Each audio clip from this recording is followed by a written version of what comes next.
What's going on, Reds fans? Welcome back to probably the most exciting offseason video the Reds have ever let us produce here.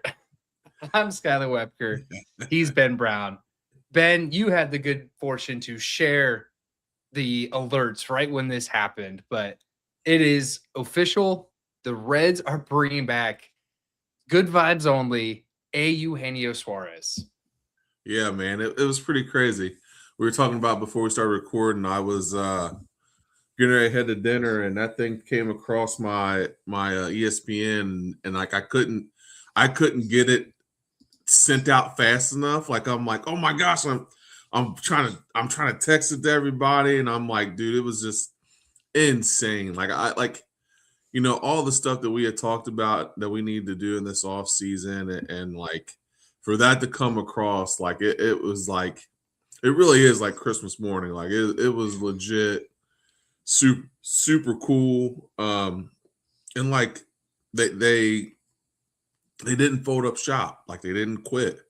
You know what I mean? I know we had talked about that before, and I know we'll go into more details here, but like it was just good to see our team come up with a dub. You know what I mean? Like it wasn't the Dodgers, it wasn't the Padres, it wasn't St. Louis taking a guy they don't need or something stupid like that. Like our team actually went out and did what they needed to do. For sure. And the preamble to this was that I think it was yesterday, the White Sox signed Austin Hayes to a 1-year, $6 million deal, which was kind of rumored there might be a reunion there. And you're like thinking, wow, man, this pool keeps getting thinner and thinner. Mm-hmm. And then they hit you today. Eugenio Suárez back with the Cincinnati Reds, which is a 1-year, $15 million deal with a mutual option next year. Mm-hmm. What I find interesting about that mutual option is that there's no buyout. So if it doesn't work out, which I think it's going to work out because you know what Eugenio Suárez brings to you in this team. Mm-hmm. But man, it feels so good. It feels like the Reds finally moved the needle and got what they very obviously needed this all of last year and all of this offseason. Yeah, no, it was it's definitely a needle mover move. Because every beat writer and anybody that follows the Reds, that's all they've said since we missed out on Kyle Schwarber. All we've said all off season: got to get a bat, got to get a bat. The Reds need another bat. We go out and we solidify our bullpen. We go out and get 2 lefties, which we know we needed. You got everything else kind of in place. You get some outfielders, guys that can be situational guys that can be rotational guys into your lineup on different days. So you do everything that you need to do, and now you go get that bat you so desperately needed. And with a guy that he loves this city, a guy that wanted to be in this city. I was reading articles, of course, when this all broke about how close we were to getting him at the trade deadline, and then Seattle makes the move. And we kind of take a step back. But to be able to sit in this position now, a couple weeks away from pitchers and catchers reporting and starting really getting into like spring training type vibes, to make this move at this moment really kind of sets the tilt for you to try to win the Central and make a playoff push. And that's where you're at right now. You've done everything right for once, which is kind of crazy. So crazy. Couple of things on the Geno front. He turned down multiple other deals to sign with the Reds. So I've been through the Twitter webs and everything. It seemed like the teams that were in on him were the Mariners bringing him back, and they only wanted a short-term deal. The Pirates were hot and heavy on him and were offering him similar, if not more money. And the Red Sox were there, but they didn't even get to submit an offer yet until he accepted the Reds offer. So it seemed like he just wants to be here, which feels good. I mean, we talked about it last offseason, or maybe it was 2 off seasons ago, how Teoscar Hernandez kind of did the same thing for the Dodgers. He said, I am not interested in anyone else. Like, I only want to play here. And that's such a good feeling to have. It means that this city has really put it on for him. So he knows he's coming to like such friendly territory. And he's only ever gotten contracts from the Reds. The one that just expired was his Reds extension. So he's only ever signed a contract with the Reds. Yeah. You know, I think in the business of baseball, you know, when guys make moves and you trade guys and you do things, you know, the business of baseball and the personal of baseball are two different things, right? Like, the business was that he got traded to Arizona. That's just part of the business. You know, then he goes to Seattle. But the personal side of Suárez wanted to be a Red. He wanted to be a Red. He wanted to stay a Red, but the business got in the way. Like, you trade him away. You do the things that you're supposed to do to try to make your ball club better. But the personal part of it is that personal wise, he wanted to be here. Like, he wants to play for the Reds. He looks at our roster. He looks at the young talent we have. He looks how we've built our pitching staff. He looks like at all the guys that we've got in place. He looks at our manager.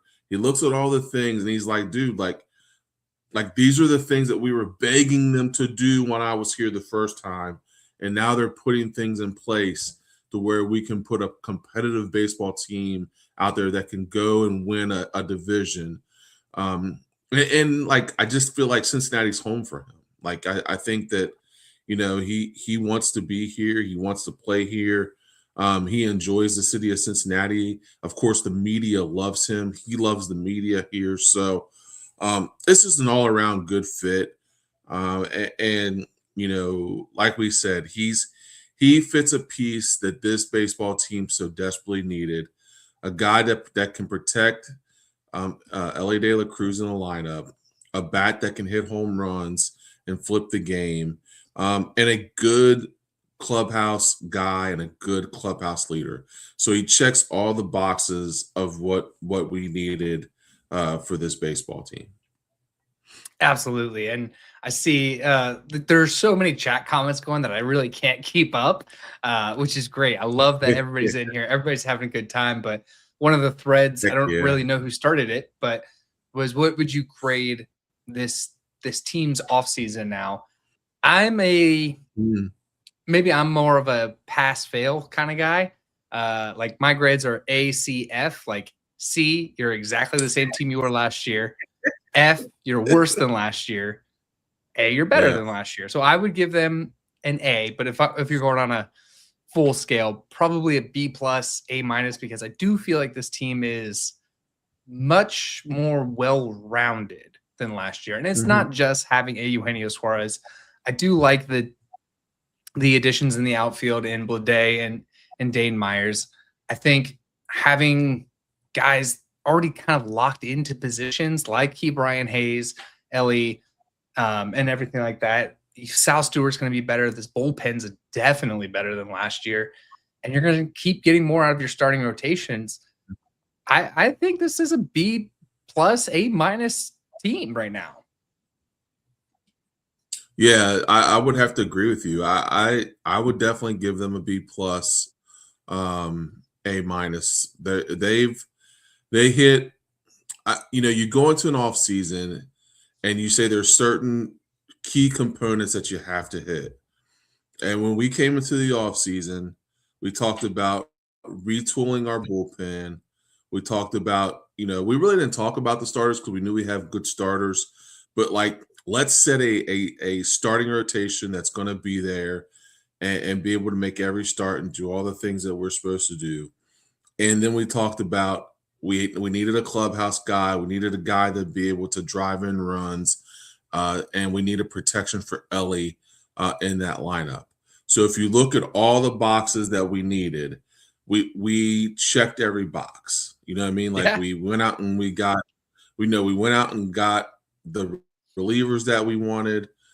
We got rid of guys that we traded guys that we didn't need, or we got rid of guys that were those fringe guys. And then you bring in a guy, we talk about depth. We developed depth with the two outfielders we brought in. And then you bring a guy in like Suárez. So, if you're looking at the offseason as a whole, like they as much as this city has given Nick Kroll and the management of the Cincinnati Reds grief, us included. Like I am not taking my hand out of that cookie jar. Like my hand was in that cookie jar, full tilt. Like I'm not taking myself out. What's it say? He without sin cast the first stone. Like I was throwing rocks like a you know what I mean? And guys and like guys in glass houses sent those stones. I was throwing those stones, but for everything that we talked about and all the things that we talked about that would make this team better, they went out and did. And the biggest part of all that makes me happy about this is that, I know we're going to talk about it, but like they didn't fall apart when the Schwarber deal didn't go through.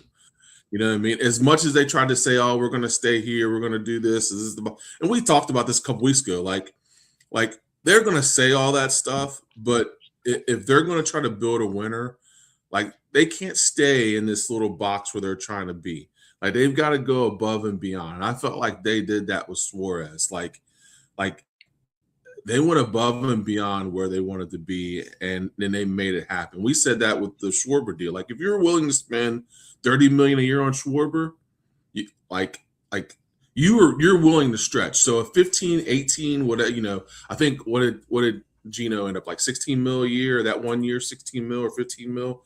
Like if you're willing to spend 30 with Schwarber, like that 15, 16, we knew you were ready to go there. So I'm glad they were able to pull that together. And part of that is Gino too, right? Like Gino wants to be here. So it was good to see both sides come together, and yeah, I graded a high B, low A, man. Like they did a good job. And to just like you said, like we have been critical of the front office, I would say justfully so. And kind of immediately after this, Charlie Goldsmith put out a Substack, which is a fantastic read. Please go read it. I'm just taking this little excerpt from it here. But according to sources, the Reds do not have to shed any payroll to make this move work.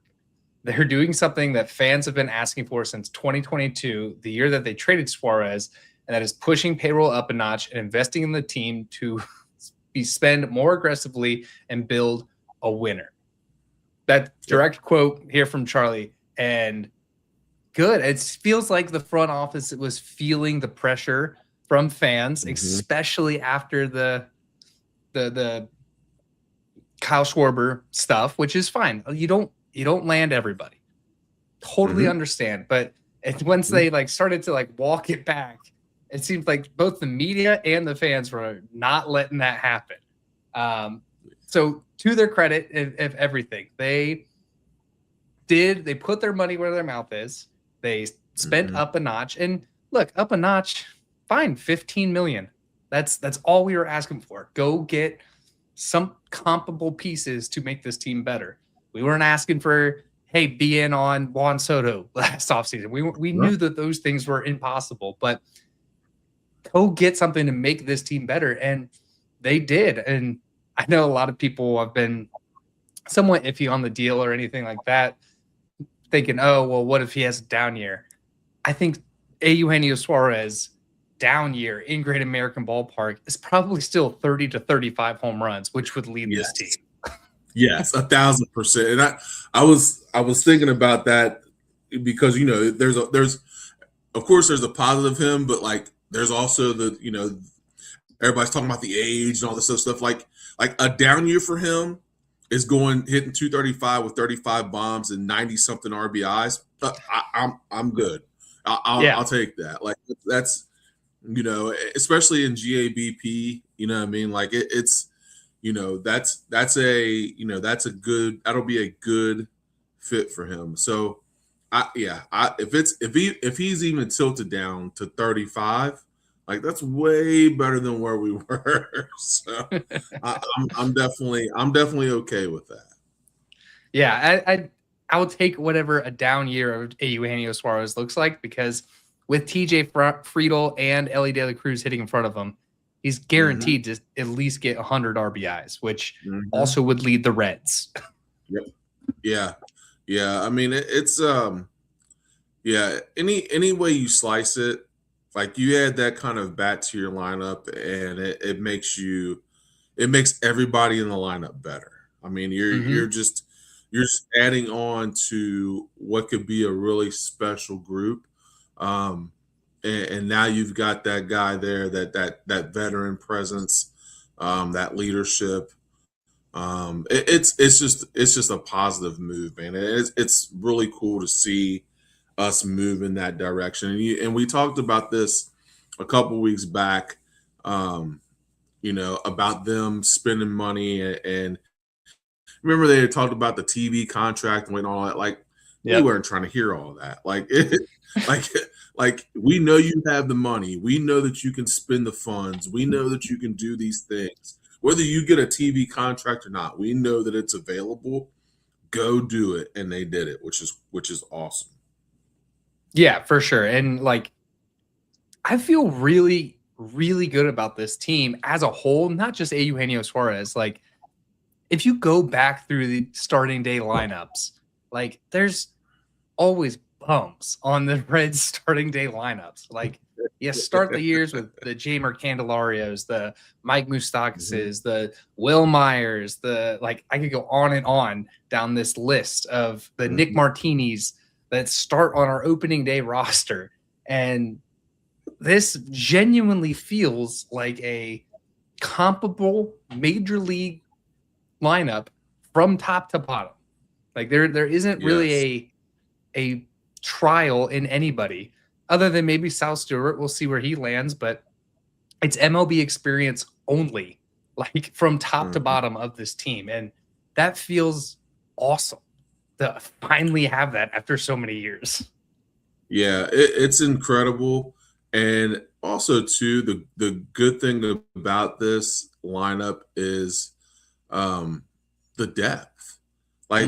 Like we actually have some depth where you can move guys in, move guys around, and it won't be a complete just liability where you're like, oh my gosh, now we got to put this guy in the game. Like we've actually got some depth to where it's like we can make moves, make things happen, counteract things in the game, put guys in as defensive replacements that won't, like they actually know how to play, what they're doing and be in spots where you need them. So I just feel like top to bottom, like this roster is really, really developed well.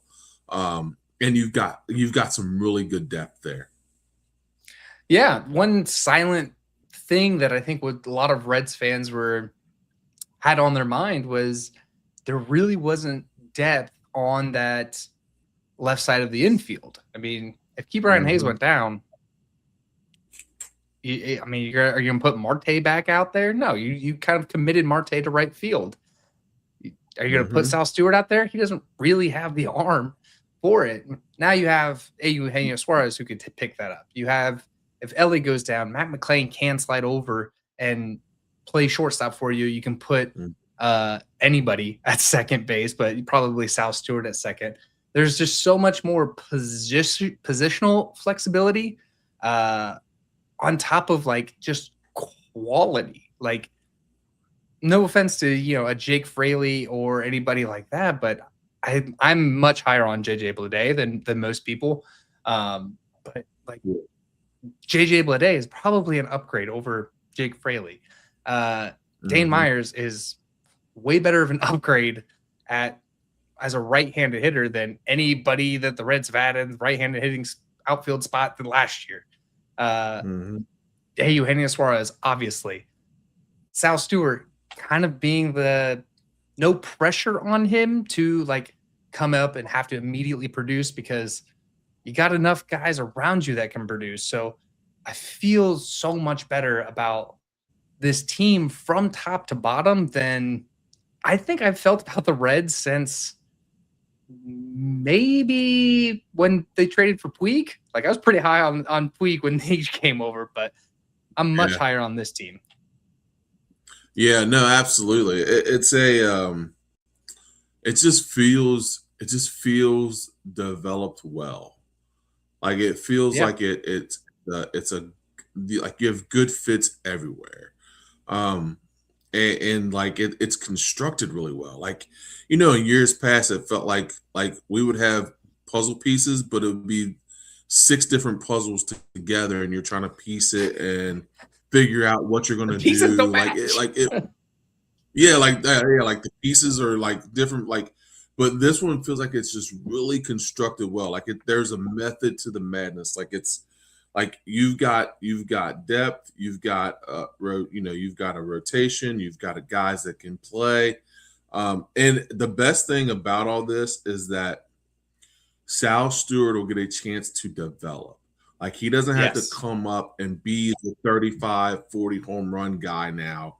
Now he can have an opportunity to truly develop and be around a veteran presence in that lineup. And he doesn't have to be the man. Like he can just go out and play baseball because that's where we were at. Like if we didn't get Suárez, like Sal Stewart would have to be that guy. Like he'd have to be the guy that's responsible for trying to knock runs in and hit home runs and do all this. Like with Suárez there, it takes so much pressure off of Sal Stewart of having to be that guy. And it takes pressure off Ellie too, because Ellie, right, wrong, or indifferent, was kind of forced into that spot where he had, so when he had a power shortage, like everybody's like, oh my gosh, like he's not hitting home runs, he's not this. Well, he's not really, like he can do that, but he's not built for that. Like that's just not, just because he hit 500-foot home runs doesn't mean he's built to do that all the time. And you know what I mean? Like, so it just fixes so many problems. So you fix that. It takes that pressure off of Elliott having to be a RBI guy and a home run guy. He can just go out and swing the bat because he's got protection behind him. And then it takes the pressure off Sal Stewart because Sal Stewart, technically in his rookie season, doesn't have to be that guy. Yeah. And I think even, let's just say Matt McClain, let's say he has another horrible year. Just horrible year. Can't get off the snide, whatever it is. You don't have to play Matt McClain every day. You can put Sal Stewart in that spot. You can put anybody else in that spot. Where the other thing I really, really like about this team, this is the reason why I like that they got Suárez over a Miguel Andujar, over an Austin Hayes, is that he can hit lefties or righties. It doesn't matter. Versus this team seems like it was constantly like, well, we have to platoon everybody based on lefty, righty, whatever. Like, Novi Marte is playing. Doesn't matter who the pitcher is. Ellie De La Cruz is playing. Doesn't matter who the pitcher is. Who Eugenio Suárez is playing. Doesn't matter who the pitcher is. This like now this team can actually have some cohesiveness and play together because they're not like, I don't know, am I going to play today because a lefty's on the mound or a righty's on the mound? That I don't think people talk about that enough, but this like camaraderie and just like familiarity of playing with each other, I think that's going to build because pretty much every position on the diamond other than left field is kind of ironed in as far as who can play in. Yeah, no, absolutely. I think that some of your best teams are built that way, right? Like you can just pencil them in. Like who's going to be there. Who's there night in and night out, unless somebody needs an off day, of course. But like some of your it was funny. Somebody posted one of the old like lineups of like the Cleveland Indians, and it was like Omar Vizquel and all like Roberto Alomar Jr. Like it was just the same lineup day after day after day, like because those guys were so good and they played every game and they you know what I mean? Like there's something to be said about that cohesion of knowing that I'm going to be in the lineup every day, no matter who's pitching, no matter what the situation is. Like day in and day out, these are the guys we're going to have, barring injury. And you bring up a good point. Like I think it's underestimated how important that is, but it's definitely important knowing that those guys are going to be reliable and be in your lineup day in and day out. And I think it's important for not only just the guys in the lineup, but like the whole team as a whole. Like as a starting pitcher, when I'm going out and I know that this lineup is out there every day and they're going to try to drive in runs, I can go out and perform better knowing that I don't have to pitch in 1-run games every day and every time I take the ball. Like it's a good thing for everybody mentality wise, knowing that my lineup is going to be able to produce because it's there day in and day out, grinding every day. Yeah, absolutely. I think it's something that nobody really talks about. So maybe I'm just like in my head about it. But to me, if I'm putting No. a squad together, I want everyday guys in that squad. I don't want platoons. Mhm. I'll platoon late in games as defensive substitutions, or maybe as a lefty righty matchup, or if somebody's just ice cold, like giving guys a day off. Like that's the other thing about this team is it is deeper because you can afford to give guys days off. You don't have to ride Ellie 162 games, 100 of them where he's hurt. Wait, sir. You can give guys a few days off that they need and feel okay about it. Where that was not the case last year. And not talking down last year's team, they were still a playoff team. We saw a lot of things. I mean, we covered the team all season, so we saw a lot of things that we liked, but this team is definitely more balanced and better than last year's team. And I'll bring this up to you now. Where do you see this team in the division, knowing the Brewers, the Cubs, the Pirates, Mhm. the Cardinals, everything about all of their situations? Where do you set this team? Dude, outside of the Brewers, I see them. I see them at the top of the division. They're right there. I mean, to me, I never believe really in the Cubs. Like no matter the move, no matter what they like, they're always they're going to be start off really hot and fade off, or then they're going to be really cold to start and then try to catch up. But they always end up mid to low pack.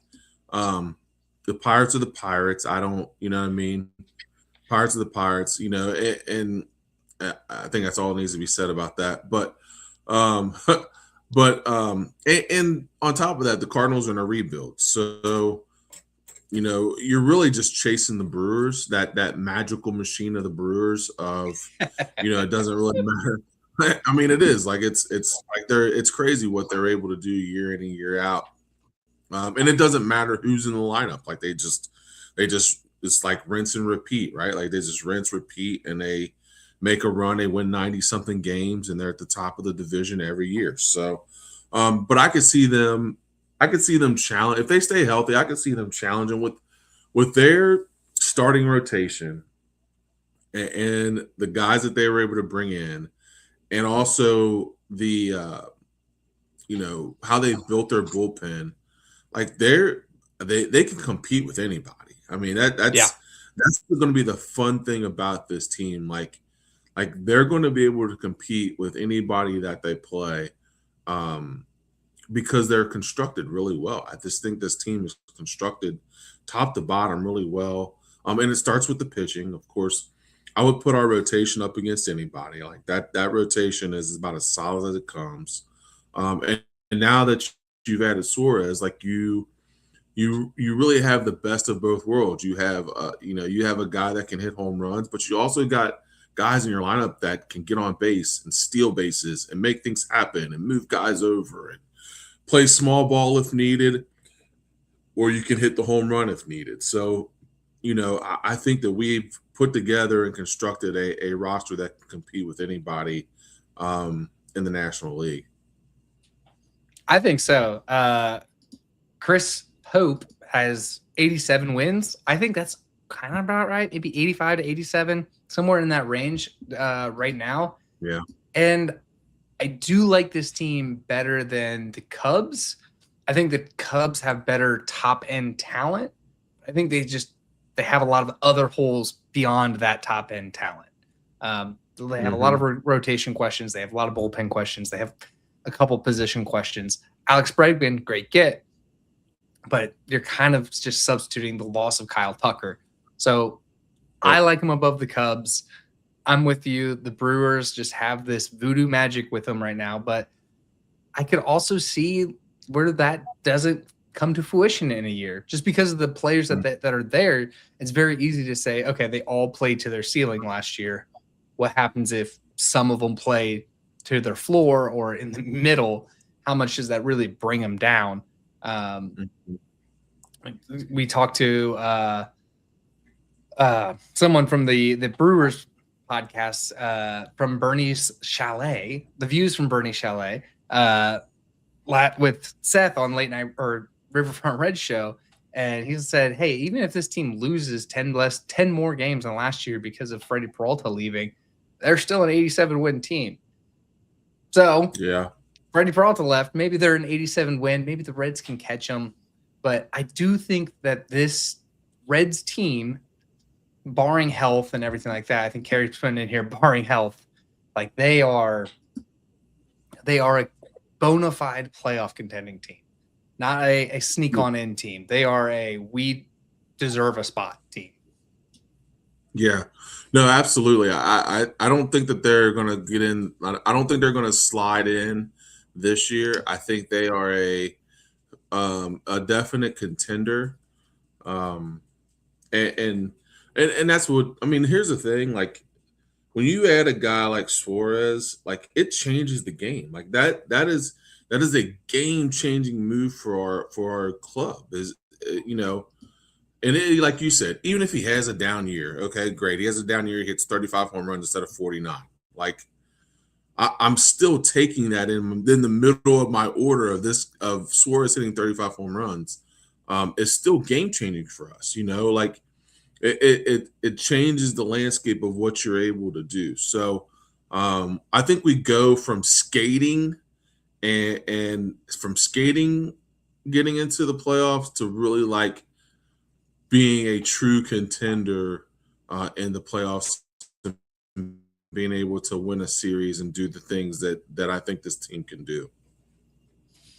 I think so. I think they're not the last wild card spot and just hope the Mets lose it away. They are maybe one of those higher wild card spots, if not winners of the division. And I think the one thing that I'm super looking forward to, by the way, is the Reds have 7 Sunday games that are going to be on NBC this year. And Joey Votto is going to be the color commentator on the NBC broadcast.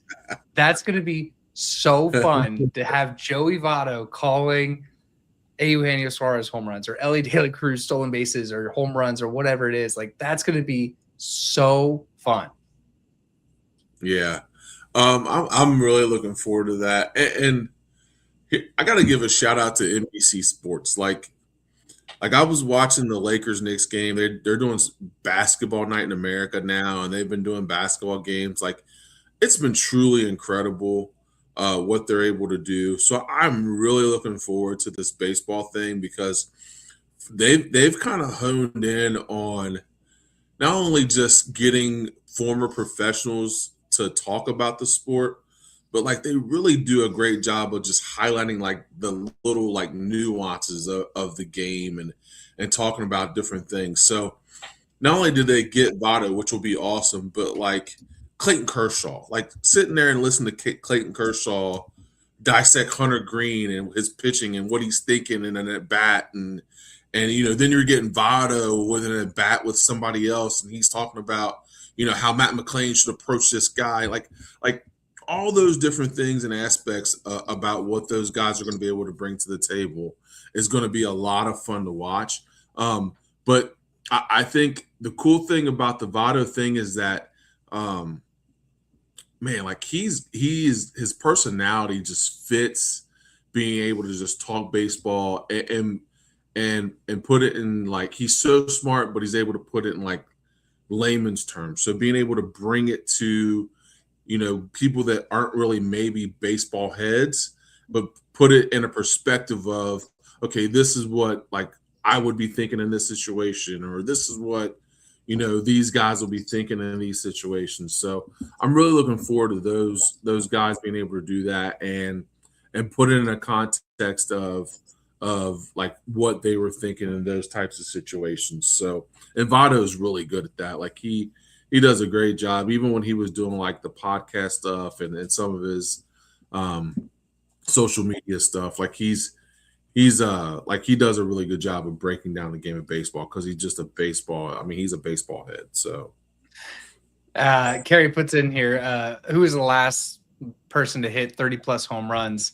It was actually it was all in that 2022 season. Nick Castellanos had 34, Votto had 36, and Eugenio Suárez on his down year after the shoulder repair. This is when they shipped him out of town because they thought that they were done with him. 31 home runs. So even at his absolute worst, coming off of shoulder surgery, he still can get you 31 home runs, which would lead your team that you have currently. Yeah. Yeah, no, that it's it's pretty cool. I think that he's going to be. I think he's going to have kind of a I want to say like revenge tour, but like he's going to come in like wanting to prove a point. Like, because here's the thing. Here's what he's heard all off season. Why would I spend that money on a guy that old? He's a one-hit wonder. He's not going to be able to produce what he did last year. These are all the things I'm sure he's heard in the off season. So now he's coming back to the team that that he really loves to be with a young group of guys. He's the vet. He's the leader. And I really think that he's going to come in like really wanting to set the tone and try to lead this team to the playoffs. Yeah, I think he's the only guy that can lead this team at the moment. I mean, he's the guy. I mean, all these guys are going to be looking up to him. He is the elder statesman in here. He's the one that's been to the playoffs more than anybody else on this roster, all without the Reds. I think he's the guy that everybody's going to be bouncing off of. And what a better guy to be. Eugenio Suárez is one of the most likable guys on the planet. I think he's going to be an excellent leader to these young guys. And being able to speak English and Spanish always helps whenever you have both Latin and national players. Yeah, no, that's a great point.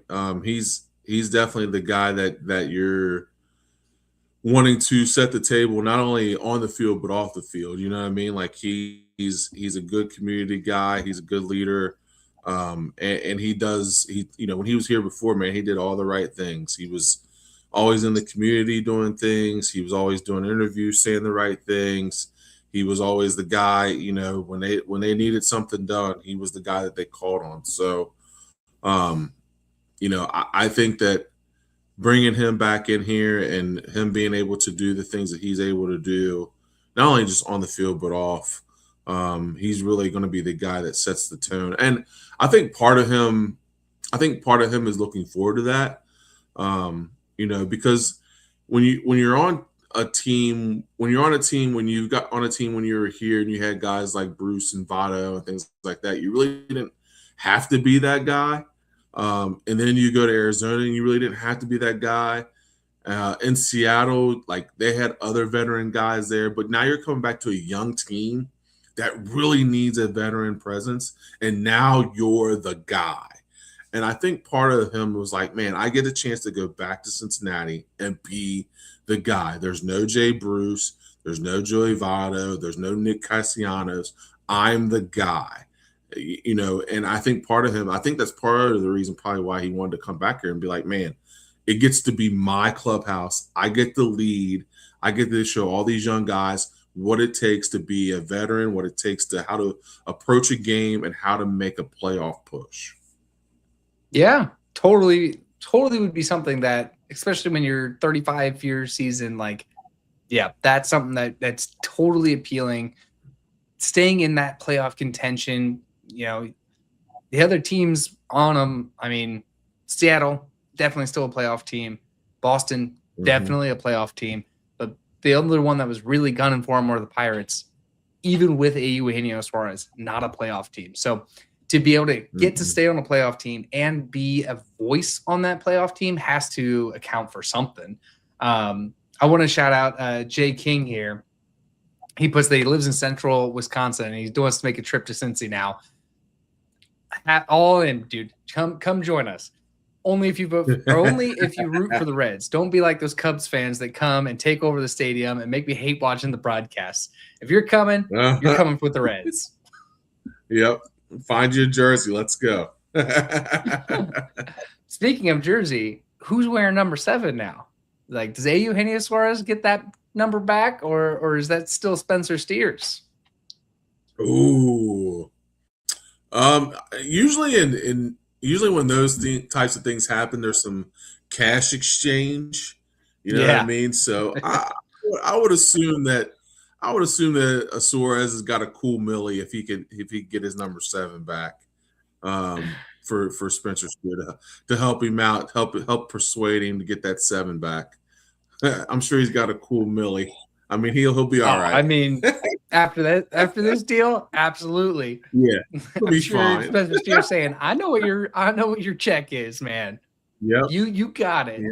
But I could also see Eugenio being like, "This is my like Kobe comeback year. Like, comeback is like 28, and then Reds have to retire both numbers."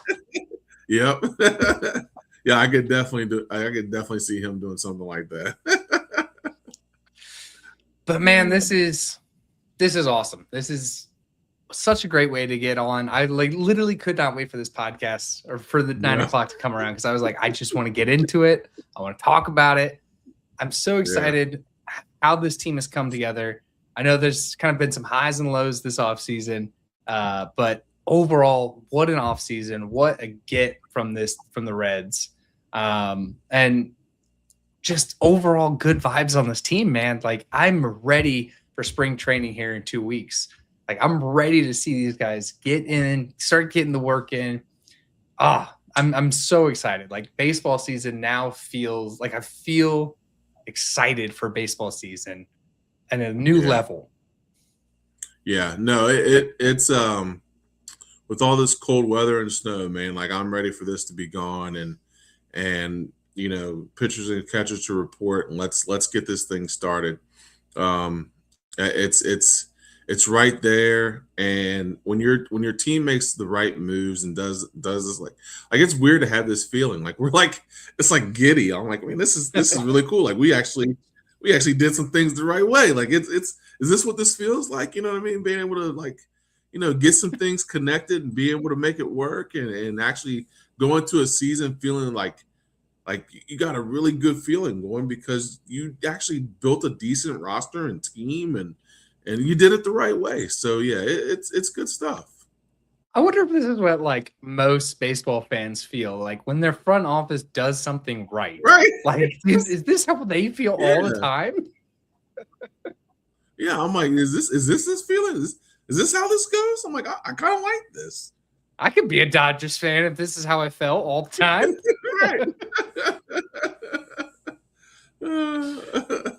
So for that, we'll get on out of here.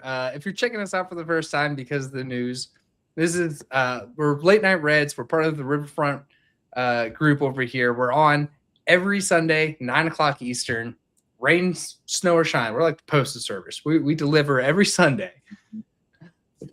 Use our code Riverfront. You can get $20 off your first purchase through SeatGeek. It can be Reds tickets because we're all going to the games now. We're packing that stadium. Get $20 off your first purchase through SeatGeek. We want to encourage everybody to join our ever-growing Cincinnati sports family and support the show through patreon.com. That's patreon.com/RiverfrontCincy.